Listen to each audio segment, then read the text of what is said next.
Hello friends, welcome to Rati PGTRB. எல்லோரும் எப்படி இருக்கீங்க? ஸ்டடி டைம் ஸ்டார்ட் பண்ணிட்டீங்களா?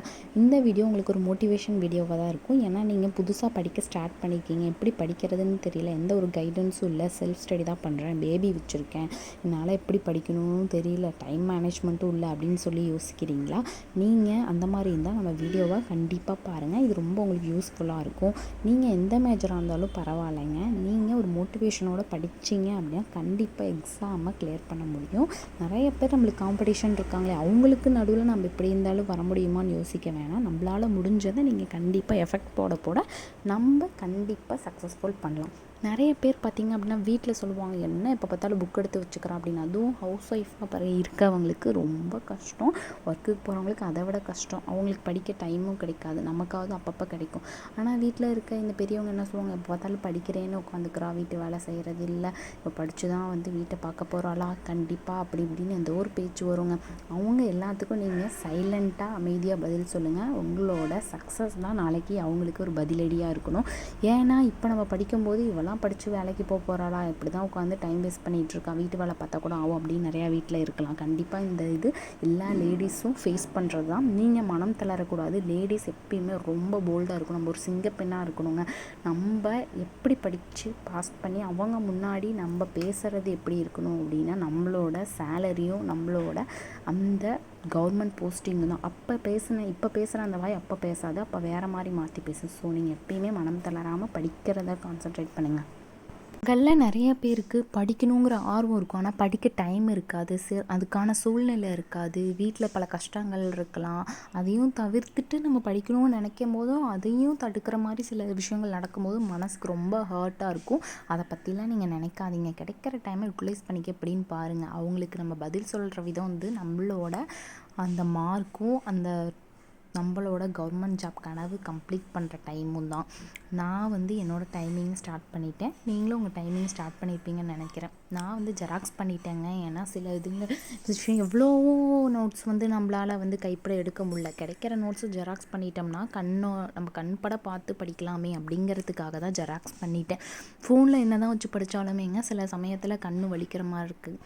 நம்மளால் கான்சன்ட்ரேட் பண்ணியும் படிக்க முடியல. நம்ம கைப்பட எழுதி படித்தவங்களாக இருந்தால் அவங்களுக்கு தெரியும் கன்ஃபார்மாக. அதனால் நான் ஜெராக்ஸ் பண்ணிட்டேன். நீங்களும் உங்களுக்கு எதாவது நோட்ஸ் கிடச்சிது அப்படின்னா மறக்காமல் ஜெராக்ஸ் பண்ணிக்கோங்க. அப்படி இல்லையா கைப்பட கூட எழுதிக்கோங்க. நீங்கள் ஃபோன் பார்த்து நான் படிச்சுப்பேங்கிறவங்களா இருந்தால் ஓகே, செலவு பண்ண வேணாம்னு நினச்சிங்கன்னா நீங்கள் அதுவும் பண்ணிக்கலாம். இல்லை லைப்ரரிஸில் போய் புக்ஸ் நீங்கள் என்ன புக்ஸ்ன்னு நம்ம சர்ச் பண்ணி பார்த்துட்டு போய் எடுத்துகிட்டு கூட படிக்கலாம். அந்த மாதிரி நிறையா சோர்ஸ் இருக்குது. இப்போ தான் நமக்கு நிறையாவே வந்துருச்சு இல்லைங்களா? ஆன்லைனில் பார்த்தாவே ஒவ்வொரு டாப்பிக்கும் நமக்கு ஈஸியாக அவங்களே நோட்ஸ் மாதிரி அனுப்பிச்சி விட்றாங்க. அதை நம்ம பார்த்து கூட நோட் பண்ணிக்கலாம். இது பார்த்திங்க அப்படின்னா நான் மேக்ஸில் ரியல் அனலைசிஸ் தாங்க பார்த்துட்ருக்கேன். போன வீடியோஸ்லேயே சொல்லியிருப்பேன். நீங்கள் நம்ம எப்படி படிக்கணும், என்ன மாதிரி படிக்கணுங்கிறதும் சொல்லியிருக்கேன். நீங்கள் முக்கியமான கொஷின்ஸ் படிக்கும்போது இந்த மாதிரி ஹைலைட்டர் யூஸ் பண்ணி அந்த முக்கியமான இதை பார்த்து நோட் பண்ணிட்டிங்கன்னா ஒரு தாட்டி கண்ணில் பார்க்கும்போது இந்த வேர்டு முக்கியம், இது இப்படி வந்தால் இந்த மாதிரி இருக்கும் இந்த கொஷினுக்கு அப்படிங்கிற ஒரு ஐடியா கிடச்சிரும். தென் நீங்கள் எல்லாருமே கம்பைன் பண்ணி படிக்கணும்னு நினச்சிங்கன்னா கூட நீங்கள் சொல்லுங்கள். நம்ம வீக்லி ஒன்ஸ் ஒரு ஸ்டடி கிளாஸ் மாதிரி, ரிவிஷன் கிளாஸ் மாதிரி போடலாம் இம்பார்ட்டன்ட் கொஷின்ஸ் வச்சு. நான் நெக்ஸ்ட்டு என்ன ஐடியா பண்ணியிருக்கேன் அப்படின்னா, முக்கியமான கொஷின்ஸ்லாம் உங்களுக்கு நான் அப்படியே சொல்லலாம். நிறைய பேர் நோட்ஸ் இல்லைங்கிறீங்க, கொஷின்ஸ் இல்லைங்கிறீங்க, நிறைய கொஷின் கொடுங்கங்கிறீங்க. ஸோ மேக்ஸ் பொறுத்த வரைக்கும் நிறையா இம்பார்ட்டன்ட் கொஷின்ஸ்லாம் சொல்லி நம்மளே 1 மார்க் MCQ கொஷின்ஸ் ஆன்சர் பண்ணலாம் அப்படிங்கிற ஒரு ஐடியா இருக்குது. நீங்கள் அதுக்கு ஓகேன்னு சொன்னீங்க அப்படின்னா நான் நெக்ஸ்ட் வீடியோவில் 1 மார்க் கொஷின்ஸ்லாம் போஸ்ட் பண்ணி அதை எக்ஸ்பிளைன் பண்ணலான்னு பார்க்குறேன். சைக்காலஜிக்காக இருந்தாலும் சரி, ஜிகேக்காக இருந்தாலும் சரி, தமிழுக்காக இருந்தாலும் சரி, இந்த மாதிரி கொஷின்ஸ் வேணும் அப்படின்னா நீங்கள் கமெண்ட்டில் சொல்லுங்கள். இந்த மாதிரி நீங்கள் வீக்லி ஒன்ஸ் கொஷின்ஸ் போடுங்க, நம்ம எல்லோரும் சேர்ந்து கம்பைன் பண்ணி படிக்கலாம் அப்படின்னு சொல்லுங்கள். நானும் அந்த மாதிரி உங்களுக்கு எப்படின்னு பார்த்து பண்ணித்தரேன். தென் நம்ம வீடியோஸ்லாம் உங்களுக்கு பிடிச்சிருந்துச்சின்னா தொடர்ந்து பாருங்கள். வெறும் பார்த்துட்டு மட்டும் போகாதீங்க. லைக் பண்ணி சப்ஸ்கிரைப் பண்ணிக்கோங்க. ஏன்னா நம்ம இப்போ தான் வளர்ந்து வர சேனல்ஸ் இல்லையா, அதனால் நீங்கள் கொடுக்குற ஆதரவு தான் நமக்கு ரொம்ப ஹெல்ப்ஃபுல்லாக இருக்கும். நீங்கள் மேக்ஸாக இருந்தால் மேக்ஸ் நல்லா படிக்கணும். அதே மற்ற சப்ஜெக்டாக இருக்கீங்க அப்படின்னா உங்கள் மேஜருக்கு கன்ஃபார்மாக கான்சன்ட்ரேட் பண்ணி கொடுங்க. ஒரே டாபிக் மட்டும் படிக்காமல் மாற்றி படிங்க. உங்களுக்கு ஸ்ட்ராட்டஜி வேணும் அப்படின்னா டைம் டேபிள் போடுங்க. கன்சிஸ்டன்சி முக்கியம். தினமும் அட்லீஸ்ட் இவ்வளோ டைமிங் நம்ம படிச்சே ஆகணும் அப்படின்னு சொல்லிட்டு இந்த டாபிக் தான் நம்ம படிக்கிறோம் அப்படின்னா அந்த டாப்பிக்கை படிச்சுட்டு அதுக்கப்புறமேல் வந்து நீங்கள் அடுத்த டாபிக்ஸ் படிக்க போங்க. இப்படி படித்தா எப்படி இருக்கலாம் அப்படின்னு சொல்லிட்டு ஒரு கான்சன்ட்ரேட் பண்ணிக்கோங்க. நம்ம எந்த மாதிரி இன்றைக்கி படித்தது நம்மளுக்கு பிடிச்சிருந்துச்சுன்னா அதே மாதிரியே நீங்கள் ஃபாலோ பண்ணிக்கோங்க. இல்லை இப்படி படித்தா போர் அடிக்குது அப்படின்னா அதை விட்டுட்டு மற்ற டைமிங்க்கு மாற்றிக்கோங்க. மேக்ஸாக இருந்தால் நீங்கள் கண்டிப்பாக போட்டு பார்க்கணும், ஃபார்முலாஸ் படிக்கணும், முக்கியமான இதெல்லாம் வந்து நல்லா ஞாபகம் வச்சுக்கணும் அப்படின்னு இருக்கும். அதுவே இங்கிலீஷாக இருக்கீங்க அப்படின்னா நிறையா ஸ்டோரிஸ் இருக்கும். ஸ்டோரிஸ்லாம் வந்து நீங்கள் ஈஸியாக வந்து நல்லா வந்து மனசில் நிறுத்திக்கலாம். அந்த மாதிரி சொல்லி எல்லாமே நம்ம டே டு டே லைஃப் வச்சு நம்ம கான்சன்ட்ரேட் பண்ணி படிக்கும்போது இன்னமும் நல்லாயிருக்கும். சைக்காலஜிக்கு வந்து நிறைய ஸ்டடி மெட்டீரியல்ஸ்லாம் வந்து அவைலபிளாக இருக்குது. எங்கே அப்படின்னா ஃப்யூச்சர் விஷன் அவங்க வந்து ஸ்டடி மெட்டீரியல்ஸ்லாம் கொடுக்குறாங்க, ஃப்ரீயாகவே கொடுக்குற மாதிரி தான் சொல்லியிருந்தாங்க. நீங்கள் அவங்க சேனலில் பார்த்தீங்கன்னாவே தெரியும். சைக்காலஜிக்கு நிறையா கிளாஸஸ் எடுக்கிறாங்க. ஜிகே வந்து நமக்கு 10 மார்க்கு தான். அந்த 10 மார்க்குக்காக நம்ம கான்சன்ட்ரேட் பண்ணி அவ்வளோ படித்தாலும் நம்ம படிக்கிறது வருமாங்கிறது கொஞ்சம் டவுட் தான். ஸோ அதனால் நான் இன்னும் ஜிகே பக்கம் போல் இம்பார்ட்டன்ட் கொஷின்ஸ் யாராவது அனுப்பிச்சிருந்தாங்கன்னா அதை மட்டும் தான் ஒரு க்ரோ த்ரூ பண்ணுறது.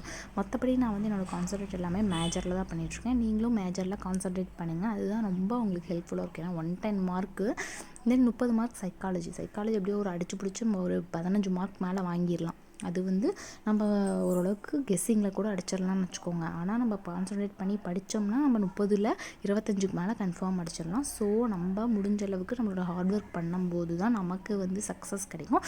ஸோ நீங்களும் உங்கள் சக்ஸஸை தேடி போங்க. நான் சொல்கிறது என்ன அப்படின்னா ஃபோன் அடிக்கடி பார்க்காதீங்க. ஏன்னா நீங்கள் இப்போ வந்து புக் எடுத்து படிக்க வரீங்க அப்படின்னா ஒரு 10 நிமிஷம் படிப்பீங்க. நமக்கு மைண்ட் வந்து கான்சன்ட்ரேட் எப்படி இருக்கும், 10 மினிட்ஸ் வந்து நம்ம ஒரு கான்சன்ட்ரேட்டில் இருப்போம். அப்புறம் ஃபோனில் ஏதாவது மெசேஜ் வந்துச்சு அப்படின்னா ஃபோனில் அந்த அடுத்து அதுக்குள்ளே போவோம் இன்னொன்றில் போவோம். அப்படியே 10-15 நிமிஷம் ஒரு 20 நிமிஷம் அப்படியே போயிடும். அதுக்கப்புறமேல தான் நம்ம படிக்கணும்னு தோணும். நமக்கு கிடைக்கிறதே கொஞ்சம் நேரம். அந்த கொஞ்சம் நேரத்துலேயே ஃபோன் பார்க்க ஆரம்பிச்சிட்டோன்னா ரொம்ப கஷ்டமாக போயிடும் இல்லைங்களா?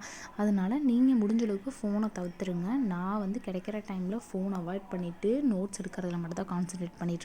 ஏன்னா நம்ம படிக்கும்போது தெளிவாக படிச்சுக்கிட்டோம் அப்படின்னா ரொம்ப யூஸ்ஃபுல்லாக இருக்கும் அப்படின்னு சொல்லிட்டு தான் அந்த டாப்பிக்கில் ஒரு வேர்டு இருந்தால் கூட அந்த வேர்டுக்கு மீனிங் எனக்கு தெரியலையா அப்படின்னா அதுக்குண்டான மீனிங்ஸ் கூட நான் போட்டு பார்த்துட்டு தாங்க இருக்கேன். அதுக்குண்டான மீனிங்ஸ் எடுத்து எழுதி சைடில் பென்சிலில் நோட் பண்ணி வச்சுக்கிறேன். நீங்களும் அந்த மாதிரி ஃபாலோ பண்ணிக்கோங்க. மேக்ஸாக இருந்தாலும் சரி, எதுவுமே புரியாமல் படிக்காதீங்க. டைம் ஆனாலும் பரவாயில்ல, நல்லா புரிஞ்சு படிங்க.